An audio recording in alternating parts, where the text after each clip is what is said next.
practical. You need to be able to visualize the structure. Don't lose easy points. You can't over drape unless you're covering the structure. So if you're unsure if this is enough draping / exposure, just drape your patient, right? So you wouldn't need to if you're doing radial head, cubital, fossa, common biceps tendon, but again, you're not going to lose a point for over draping, but you will lose a point for not draping enough. Is that clear, everyone? Yeah. So just to be extra certain, I would say I'm going to drape my patient because I want that point. I don't want to miss easy points. Comfortable there? Thank you. So radial head is going to be just distal to your lateral epicondyle, and again, you can start distally. Can you see? Kind of. Okay. This is not where I would be sitting with my patient. It might actually be easier if I stand here.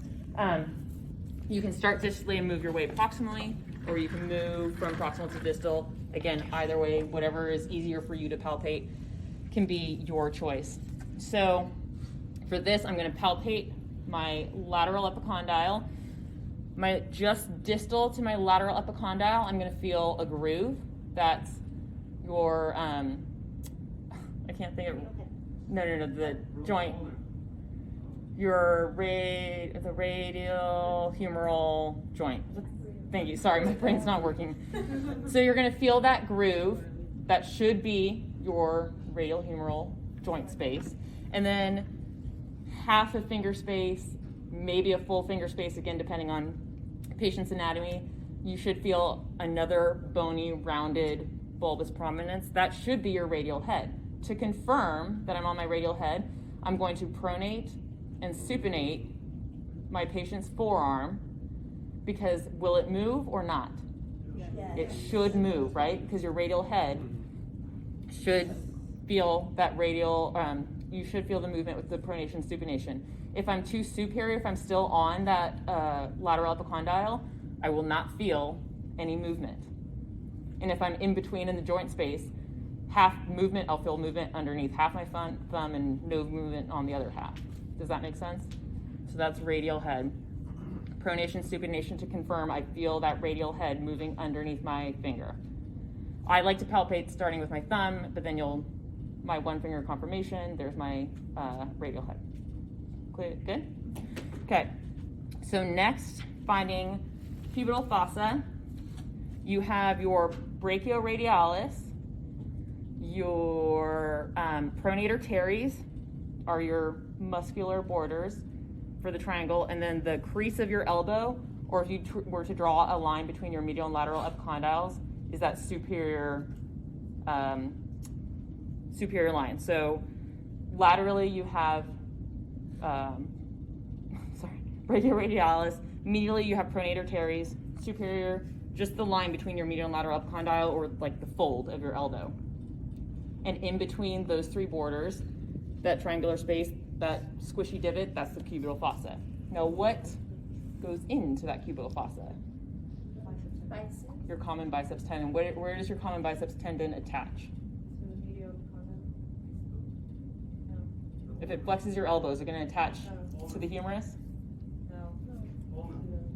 And what else does your biceps do aside from flex? It also, so is it going to be in your ulnar or radius? Radius. It's that radial tuberosity.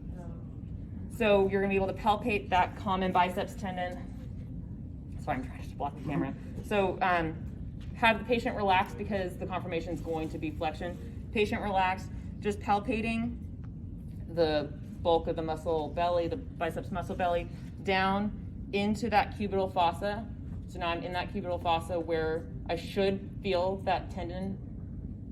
And to confirm, I'm going to say, can resist my arm. I'm going to have him resist slight elbow flexion, and I feel that tendon popping up into my thumb, my one finger confirmation. Is that clear?